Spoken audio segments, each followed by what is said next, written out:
यह औरत भयानक है। उसने बस अपना जादुई चाबुक हल्के से घुमाया। तब मैंने तलवार का रास्ता रोका, लेकिन उसके हाथ की तलवार तुरंत नरम हो गई। वह इस लड़के की जिंदगी बनना चाहती है। इसका मतलब यह भी है कि लड़के ने लड़ने की क्षमता खो दी है। महिला लड़के की ओर देखती है। उसकी ठीक बाद एक चाबुक ने लड़के को घायल कर दिया। वह लड़का तुरंत पत्थर की मूर्ति में बदल गया। यह बिल्कुल स्पष्ट है कि वह पहले व्यक्ति नहीं थे। सुपर शानदार विज्ञान फाई एक्शन फिल्म परम योद्धा। अब शुरू करें। यह युवक गंभीर बातचीत कर रहा है, लेकिन वह एक घोटालेबाज है। उसने महिला को विश्वास दिलाने के लिए बस यूं ही कुछ तरकीबें अपनाई। इस तरह इवान धीरे धीरे अमीर महिला के हाथों से पैसा कमा रहा था। पैसा कमाना इतना आसान है? असंभव। इतने सारे लोगों की धोखाधड़ी के कारण दुश्मन द्वारा पीछा किए जाने की स्थिति भी अक्सर बन जाती है। लेकिन इस बार उनकी काल्पनिक यात्रा शुरू होने वाली है। इवान के स्लाइड से कूदने के बाद कभी सामने के दृश्य ने उसे असमंजस में डाल दिया। पहला दृश्य जिसने मेरी नजर खींची वह एक रहस्यमय जंगल था। एक अजीब बूढ़ा आदमी अचानक इवान के ठीक पीछे आ गया। उसने इवान को बताते हुए एक अजीब सी मुस्कान के साथ कहा, मैं यहाँ 10 साल से इंतजार कर रहा हूँ। आखिरकार आपसे मुलाकात हुई। आप इस दुनिया के आखिरी हीरो हैं। इस संसार का भाग्य आपके हाथ में है। इतना कहने के बाद उस अजीब बूढ़े व्यक्ति ने गंभीरता से इवान को एक अंगूठी सौंपी। एक तीर अप्रत्याशित रूप से बूढ़े व्यक्ति की पीठ पर लगा। ठीक उसी तरह वह अजीब बूढ़ा आदमी जल्दी से प्रकट हुआ और जल्दी से गायब हो गया। इवान की आंखों के सामने शाही घुड़सवार सेना का एक दस्ता निकल रहा था, पूरी तरह से सशस्त्र सेना का सामना करें।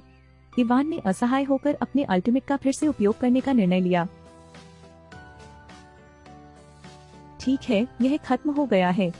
जाहिर है उसकी चालें हमेशा काम नहीं करती। ठीक वैसे ही हैरान चेहरे वाले इवान को महल में लाया गया। लेकिन जब राजा ने अंगूठी देखी तो उसने अपना रवैया बदल दिया। तुरंत मुझे और इवान को फोन करना शुरू कर दिया। यह पता चला कि इवान पिछला राजा है और इल्या का बेटा भी है। राजा ने तुरंत रानी से इवान के लिए एक कमरे की व्यवस्था करने को कहा। क्या यह रानी परिचित लगती है? सही, वह दुष्ट महिला है जो फिल्म की शुरुआत में दिखाई दी थी। और क्या इवान को सचमुच सबसे अच्छे कमरे में रहने का मौका मिला? नहीं, रानी ने सीधे इवान को अंधेरी काल कोठरी में बंद करने का आदेश दिया। इस भाग्य के उतार चढ़ाव पर इवान की प्रतिक्रिया का इंतजार नहीं किया। फिर एक बार फिर उनके ज्ञान को पूरी तरह पलट दिया। इवान ने एक ऐसे व्यक्ति को देखा जिसके हाथ पैर और धड़ सब कुछ नष्ट हो गया था। बर्फ के विशाल खंडों में ठोस रूप से जमे रहना। इससे भी अधिक अजीब बात यह है कि वह आदमी अभी भी जीवित है। ठीक उसी समय जब इवान संदेश से भर गया, वासिलिसा और बाबा यागा अचानक कोठरी में घुस आए। तुम दोनों ने कोशी को बांधने वाली लोहे की जंजीर को काट दिया। फिर कोष्ठी के धड़ को फिर से एक साथ लाएं। कोष्ठी अपनी मांसपेशियों को ऐसे शिथिल करता है जैसे कोई बोझ उतार दिया गया हो। यह पता चला है कि इवान के प्रकट होने की प्रतीक्षा करने के लिए कोष्ठी हजारों वर्षों से यहाँ इंतजार कर रहा है। उन्होंने इवान को 2 कौवे के पैरों वाले एक छोटे से घर में रखा। घेराबंदी तोड़कर आखिरकार बाहर निकले। आखिरकार वे पीछे से पीछा करने वालों से बच निकले। इवान का सामना करना जो सहयोग करने से इनकार करता है, कोष्ठी सच बताता है। पता चला कि वे हमेशा तलवार की तलाश में रहते हैं और केवल इवान ही उन्हें उस छिपे हुए खजाने की तलवार ढूंढने में ले जा सकता है। कोष्ठी भी इवान से सहमत है कि जब तक उसे तलवार मिल जाएगी वह इवान को वापस लौटने में मदद करेगा और यह सड़क निश्चित ही खतरनाक होगी। कोष्ठी ने मदद के लिए एक पुराने दोस्त को ढूंढने का फैसला किया। इस तरह वे एक उदास दलदल में पहुंच गए। उन्होंने वासिलिसा को दलदल के किनारे अकेले बैठने के लिए कहा। बाकी लोग अंधेरे में छिपकर हमला करने के मौके का इंतजार करेंगे। निश्चित ही कुछ ही देर बाद पानी से एक राक्षस निकला। राक्षस ने वासिलिसा की ओर देखा और लार टपका दी। फिर वह बेतहाशा उसकी ओर तैरा। एक राक्षस दलदल के पास बैठी एक लड़की को घूर रहा है। वासिलिसा ने उसके बालों को सहलाया।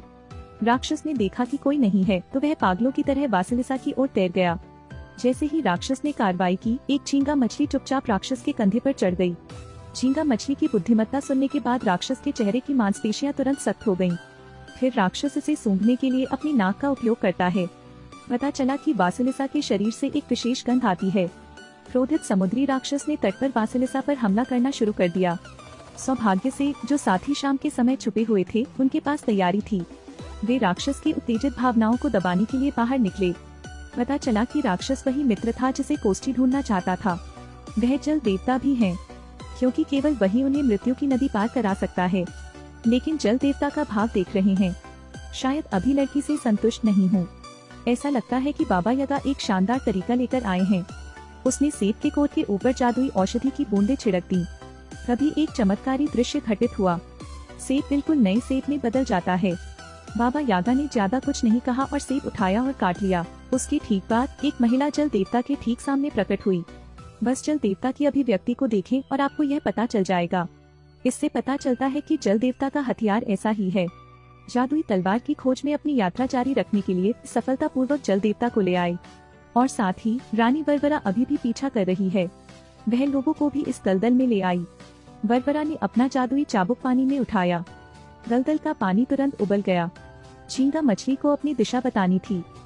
दूसरी ओर वे उस घातक झील पर पहुँचे। झील में अनगिनत विशाल सौटूथ मछलियों का सामना करें। इस बार अंततः जल देवता की भूमिका निभाने की बारी है। दो महिलाएं जल देवता को झील में छोड़ती हैं। जल देवता की प्रस्तुति का इंतजार। क्या यह सचमुच प्रभावी है? बिल्कुल नहीं। पता चला कि मौत की झील अब उसके द्वारा शासित नहीं है। मछलियां जल देवता को देखती ही नहीं। जल देवता बेहोश होकर एक कुएं में घुस गए। इसी समय बर्बर की सेना ने पूरे स्थान को घेर लिया। उन्हें एक साथ कुएं में कूदना पड़ा। बाबा यागा ने भी अपना मूल स्वरूप बहाल कर लिया है। इससे जल देवता को एहसास होता है कि कुरूप व्यक्ति वे ही हैं। हालांकि उनके दिल अनिच्छा से भरे हुए हैं। अगर वे इसी तरह जारी रहे तो वे सभी अपनी जान गंवा देंगे। जल देवता एक पल के लिए झिझके। उसके तुरंत बाद उसने पानी में गोता लगाया और कुएं का सारा पानी अपने पेट में खींचने के लिए अपना मुंह खोला। फिर वे भी कुएं की तली में गिर पड़े और पता चला कि इस जगह पर अप्रत्याशित रूप से एक निकास है। वे जल देवता को लेकर जाने वाले थे, लेकिन जल देवता अब और नहीं हिल सकते थे।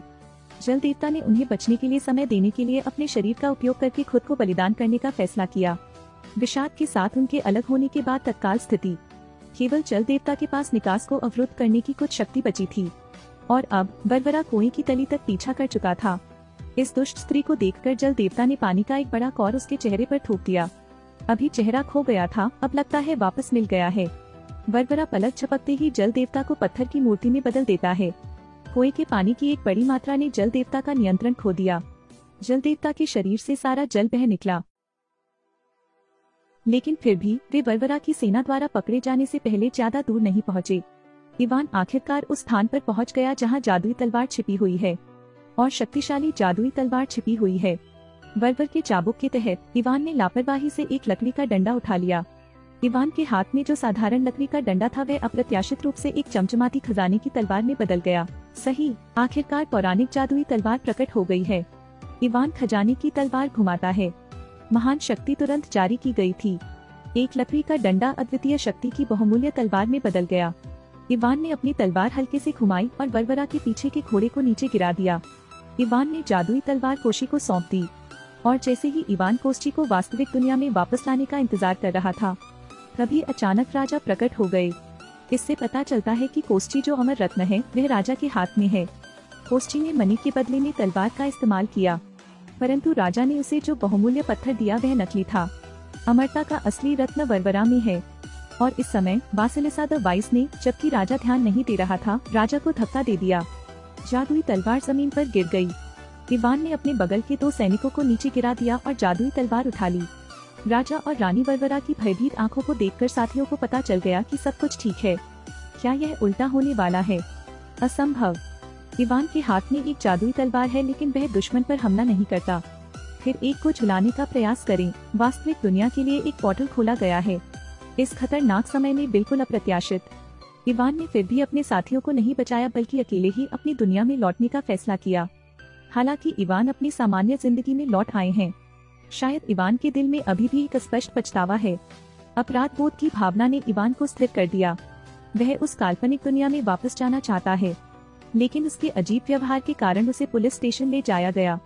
लेकिन कैसा संयोग है, पुलिस स्टेशन में इवान की मुलाकात एक अजीब बूढ़े व्यक्ति से होती है जिससे वह पहले भी पुनर्जन्म में मिल चुका है। बूढ़े आदमी ने हवा में एक पोर्टल बनाया। इवान ने भंवर में कूदने में संकोच नहीं किया। उसी समय इवान के साथियों को महल में ले जाया गया। राजा और रानी शानदार पोशाक पहने हुए हैं, क्योंकि आज एक खास दिन है। तभी जादुई तलवार में अमर रत्न प्रवेश कर गया। तब शायद कोस्ची की तरह ही अमरता की शक्ति प्राप्त हो जाए। और इसी समय इवान अचानक महल में प्रकट हुआ।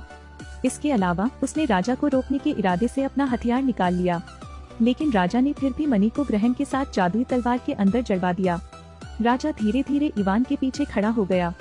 इस समय चाहे इवान राजा पर कितना भी हमला करे, राजा को कुछ नहीं किया जा सकता। कोस्टी जानता है कि राजा के पास पहले से ही अमरता की शक्ति है। जादुई तलवार और मणि एक साथ आ गए हैं। राजा को कमजोर करने के लिए इवान ने धोखा दिया। उसने राजा के हाथ से जादुई तलवार गिरा दी। नायकों के बीच द्वंद्व को अंजाम देना चुनना। नश्वर मांस का इवान, वह राजा का विरोधी कैसे हो सकता है। जल्द ही इवान को राजा द्वारा बार बार पीटा गया। राजा को इवान को घटना की सच्चाई बताने में प्रसन्नता हुई। यह पता चला कि सबसे पहले सिंहासन के लिए प्रतिस्पर्धा के कारण तो राजा और रानी भी पत्थर में बदल गए इवान के पिता हैं। और ऐसा कहा जाता है कि जादुई तलवार को नियंत्रित करने की शक्ति केवल इवान के पास हो सकती है। लेकिन अभी इस आखिरी नायक को राजा ने पैरों तले कुचल दिया है। लेकिन कोस्टी हाथ में मणि लिए हुए राजा के ठीक सामने खड़ा था और दोनों के दिल बहुत साफ हैं।